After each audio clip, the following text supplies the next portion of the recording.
各位老朋友，大家请听我说，从今年2月开始，你去银行处理自己的资金时，如果少做了2件很简单的事，可能会接到国税局打来了解情况的电话。这是我们身边正在发生的真实的金融制度变化。我是老蔡，在健康之道这个频道里，经常和大家聊聊怎么守护咱们的健康和财富。如果你还没订阅，欢迎点一下关注。今天要说的这件事，关系到咱们每个人的资金安排，特别是家里有长辈，或者最近有买房、嫁娶这些大事要办的朋友，请耐心看完。咱们说回正事，听起来是不是有点意外？我自己辛苦存的钱，自己去取出来用，怎么还会需要说明情况呢？但现实是，从今年2月起，包括台湾银行在内的整个金融体系，风险监控确实变得更细致了。这源于金管会最新的要求，把防治诈骗和洗钱列为了重点工作。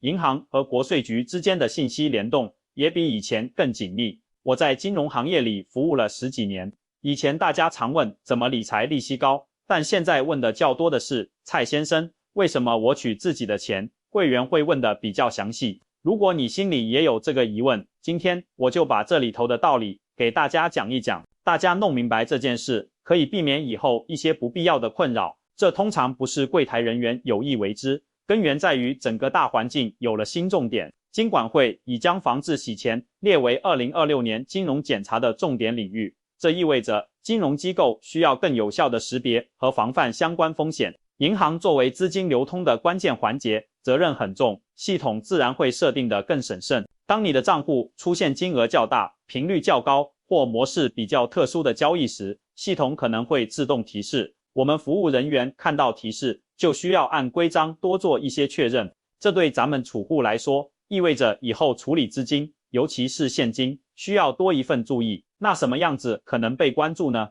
我给大家举几个例子，比如为了避免引起注意，分3天，每天20万，从同一家银行一共取了60万现金。这个行为在系统看来，其模式可能类似于把大额资金拆散以规避监控的拆单行为。再比如，一张好几年没动过的大额定期存单或者支票，突然全部转走或兑现，系统也会关注这笔资金为何沉寂已久以及当前流向。这些情况都可能触发系统的进一步了解机制，最终可能导致国税局来询问你资金的来源和用途。你可能会觉得，我明明是给孙子凑结婚红包，或者是卖了老房子，怎么会被关注呢？关键在于，系统是依据数据模式进行识别的。听到这里，可能有朋友会想，难不成我花自己的钱还得被这么关注？大家先别着急，更不用过度担心。制度的设计是为了防范风险，保护守法民众的财产安全。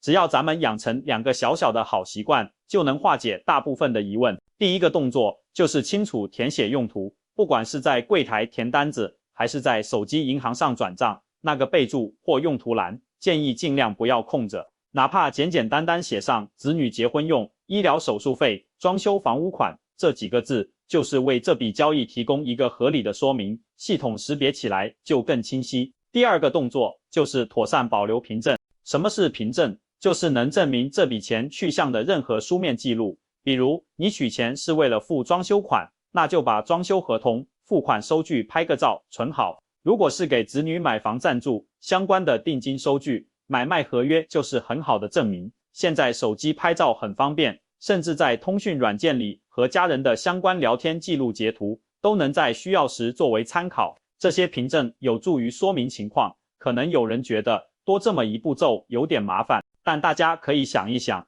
是现在多花1分钟写备注、存凭证方便，还是日后被请去补充说明情况，可能影响其他金融业务来的麻烦。我给大家讲个事例，前阵子一位姓林的阿姨来办业务，她提到想分1个星期，每天取一点钱，觉得这样不显眼。我一问，原来是她儿子要买新车，她打算赞助一笔现金。我跟她说，阿姨，您这样分开取，总额又比较大，在系统看来，可能反而更值得留意。我建议她，不如一次性办好，但在取款凭条上填写资助子女购车款，并且把汽车的订购单拍个照留底。林阿姨照做了，后来一切顺利。她后来跟我说，她一位朋友用了分次取钱的方法，确实被银行多询问了几句。这个故事引出一个关键数字50万新台币，这是现金交易一个值得留意的门槛。注意，不仅仅是单次取款超过50万，同一个人同一天在同一家银行的所有现金存取款合计超过50万，系统就很可能会上报。不管你是一次性取出55万，还是早上取20万，下午取35万，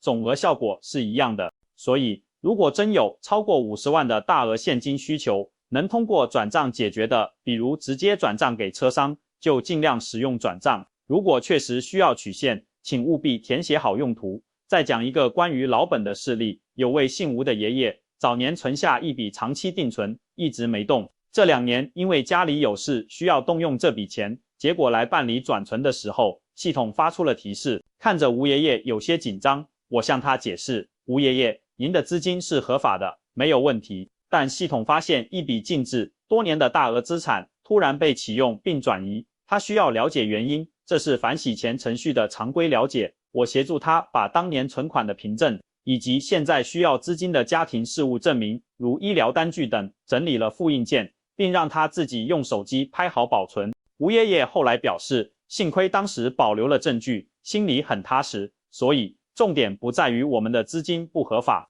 而在于我们如何向这套旨在保护所有人的金融安全系统，清晰地展示资金的合法来源和合理去向。还有一个非常重要的知识点，是关于家人之间给钱的。很多人以为父母给子女，爷爷奶奶给孙辈钱是家庭常事，和税务没关系。这个观念需要更新一下。在法律上，超过一定额度的无偿给予就属于赠与。每个人每年有244万新台币的赠与税免税额，注意，是给同一个人的总额。我听说过一个事例，一位吴伯伯非常疼爱孙子，去年一次性给孙子转了250万，帮助他支付买房的首付款。一家人觉得这是家庭内部互助，没多想。结果到了今年，孙子申请房贷时，银行审查首付款来源，注意到了这笔钱，一核算，超过了244万的免税额度6万元。虽然超出不多，但因为当时没有在交易后30天内向国税局申报赠与税，最终面临了补税和罚款。吴伯伯感到有些懊悔，说早知道就差这6万块，按规定去申报一下就好了。这件事给我的印象很深，很多长辈的爱子之心非常真切，但国家相关的法规也明明白白，亲情是亲情，法规是法规。大额的家庭资金援助，心里需要有244万这根弦，超过了切记主动申报，这是保护自己也保护家人。在行业里这么多年，我总结的经验就是，咱们可以把家庭内部的人情事理通过写用途、留凭证这2个动作变成金融系统能够理解的合理说明。当你在转账时写上母亲赡养费或子女学费，系统就能把它归类到合理的日常支出，减少误判。别小看这几个字，它就是你账户资金流动的简要说明。给大家画2条需要记住的参考线。第一条线是现金50万，同一天同一家银行现金存货取累计超过50万，系统会重点关注。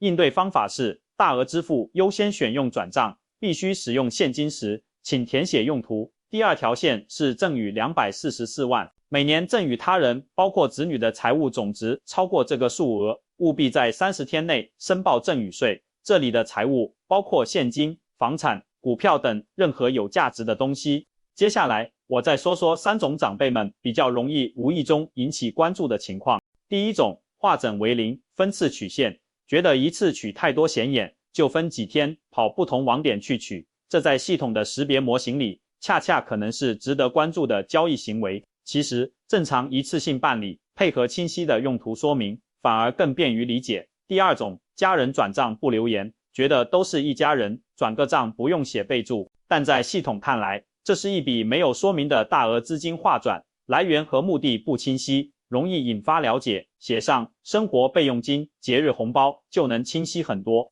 第3种，习惯存放大量现金在家，有些长辈觉得现金拿在手里实在，过1-2年又觉得不安全，再存回银行，这会造成资金流水出现长期的断档。当你一次性存入大量现金时，银行需要了解来源，解释起来会比较复杂。结合这些经验，我给大家整理几个更稳妥的实用小技巧。大额现金需求可考虑分天或跨行处理，不一定非要在1天内在同一家银行取满好几十万，每笔转账养成备注习惯，用途栏就是你的说明栏，花一点时间填上，重要凭证，电子备份留存，用手机建立个财务凭证相册，关键单据拍照存进去，赠与超标，及时主动申报，亲情无价，但税务有规，超出244万部分，记得申报。遇到疑问，咨询专业人士，如果有复杂的财务安排，可以直接问你的银行理财经理或会计师。像台湾银行这样的机构，一直非常重视对客户的服务，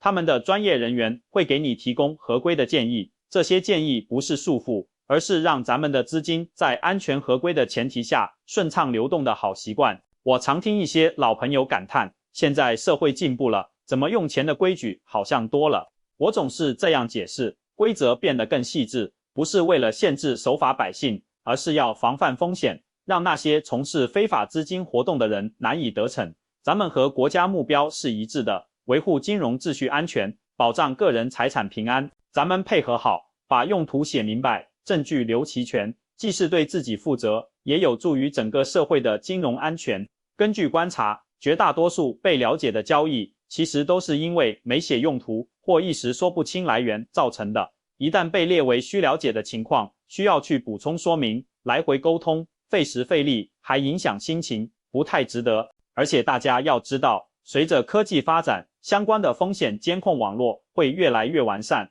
不仅是传统银行，未来各种金融渠道都会覆盖到。咱们现在养成好习惯，对以后有好处。如果您的父母、长辈还是习惯用存折跑柜台办理业务，请您一定把今天这2个最重要的动作告诉他们：取钱转账写用途，办完业务留单据，就这么简单2句话，能帮他们避免未来很多可能的沟通麻烦。最后，老蔡我必须格外提醒大家一个随之而来的风险：诈骗手法翻新。现在骗子消息也很灵通，他们会冒充银行、国税局，甚至警方打电话给你说，你的账户因新规被锁定，涉嫌异常交易，请按我们指示操作转移到安全账户。大家千万牢记，任何真正的执法机构或银行都不会通过电话、短信或通讯软件让你直接转账、操作 ATM 或提供密码、验证码，他们只会通过正式发函或请你携带证件到柜台办理。凡是电话里催着你转钱，要你提供敏感信息的，很可能是诈骗，请直接挂断，并向165反诈骗专线求证。